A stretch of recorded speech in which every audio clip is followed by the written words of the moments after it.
déjà, pour ceux qui ne connaissent pas grand-chose, est-ce qu'en des mots simples, on peut expliquer ce qu'est le SIG? Simplement, donc c'est un système, on appelle ça le système d'information géographique. Mais simplement, c'est d'utiliser une carte, donc toutes les cartes de la Polynésie, utiliser donc les données cartographiques pour visualiser simplement un réseau, soit un réseau routier, un réseau scolaire, un réseau de santé, les parcelles agricoles. Donc à chaque fois que l'on pourra coller une donnée importante, une donnée de l'administration par rapport à une carte, le SIG est l'outil idéal.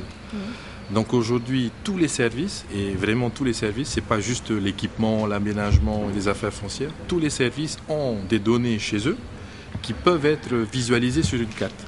Et lorsque vous connaissez l'impact qu'a Google Earth, par exemple, aujourd'hui, on trouve tout avec Google Earth. Donc nous, l'administration polynésienne, nous avons intérêt à suivre l'évolution numérique, donc les modes du numérique, pour être plus facilement en contact entre nous. Les données numérisées donc, évitent justement les doublons papier, les études papier que chacun a gardées dans ses tiroirs. Et puis ça permet aussi une déconcentration de la donnée, de l'information vers les communes.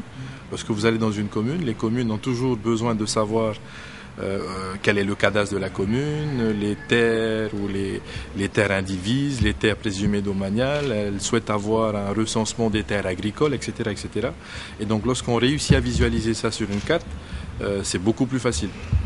Ensuite, il y a trois niveaux intéressants pour un SIG. Il y a d'abord le niveau des usagers, donc tous ceux qui vont pouvoir utiliser ça via un ordinateur.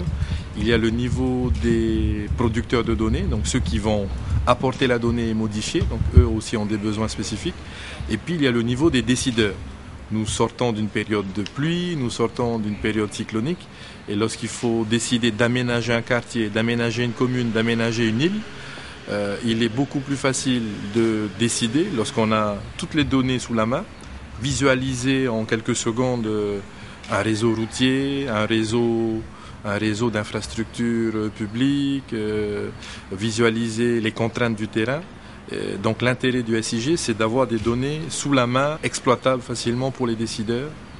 Et donc pour la relation avec les usagers, c'est accéder à une donnée qui était cachée dans les services, parce qu'il faut aller chercher la donnée dans les services, et cette donnée, elle est visualisée sur une carte. Donc le SIG, c'est ça. Et quand est-ce que ça sera accessible à tous alors? Parce que pour l'instant, c'est qu'en intranet. Quand est-ce que nous, on pourra... Voilà, donc l'objectif, c'est d'aller très vite, puisque tous les services aujourd'hui qui sont regroupés là comprennent l'intérêt de cet outil. Donc comme l'a dit notre missionnaire du BRGM, puisqu'on a fait venir un spécialiste de France, il faut codifier les données, donc pour éviter justement qu'il y ait une cacophonie ou une multitude de données non exploitables. Donc on va codifier la donnée, ça va nous mettre peut-être quelques semaines. L'intranet de l'administration va enfin travailler ensemble avec un outil comme ça. Et donc d'ici l'année prochaine, avec la montée en puissance de Honotua, parce qu'aujourd'hui les accès Internet sont plus favorisés, donc on va pouvoir proposer courant 2011 un premier accès pour les usagers et les communes sur le réseau du pays. Donc l'objectif aujourd'hui, c'était de sensibiliser les services qui n'avaient pas l'habitude de produire ces données sur une carte, de les faire arriver sur une donnée SIG et ensuite mettre en commun ce réseau dans le réseau de l'administration pour l'ouvrir après-demain. Est-ce que ça va permettre de faire des économies aussi? Nous parlons beaucoup de rationalisation de l'administration. Nous entendons le président, ministre des Finances, parler de coupes budgétaires, de réduction de budget de fonctionnement. Il est évident aujourd'hui que l'administration doit travailler de façon moderne avec les usagers. Les usagers n'ont pas aussi besoin de forcément se déplacer dans une administration pour obtenir un document. Donc l'intérêt du SIG, lorsqu'il sera performant, c'est de réduire les coûts de l'administration en termes de fonctionnement et de relations avec les usagers. On sait un petit peu les économies qui pourraient être faites, on sait estimer ou pas trop encore? C'est sûr qu'il faut d'abord, il faut certainement transformer aussi une partie de l'administration en termes de personnel, puisqu'il faut des spécialistes. Les géomaticiens, c'est un métier, la géomatique est un métier particulier. Donc il faut certainement former quelques spécialistes qui vont travailler sur le SIG, mais l'économie en termes d'efficacité et de rendement d'information sera certainement important.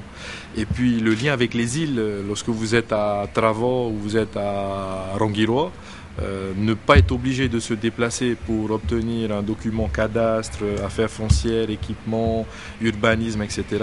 La cartographie aujourd'hui, c'est une donnée qui est très recherchée par les communes et par les usagers d'une commune. Toutes les îles sont représentées, c'est l'ensemble du pays. Oui, donc là on a 89 îles sur 123 îles qui sont représentées dans la carte SIG. Bon, il faut savoir qu'il y a beaucoup d'îles non habitées, les petits atolls sont peut-être pas encore représentés, mais nous avons les données sur les 123 îles. À la demande d'une île particulière ou d'un atoll, on pourra renseigner le SIG.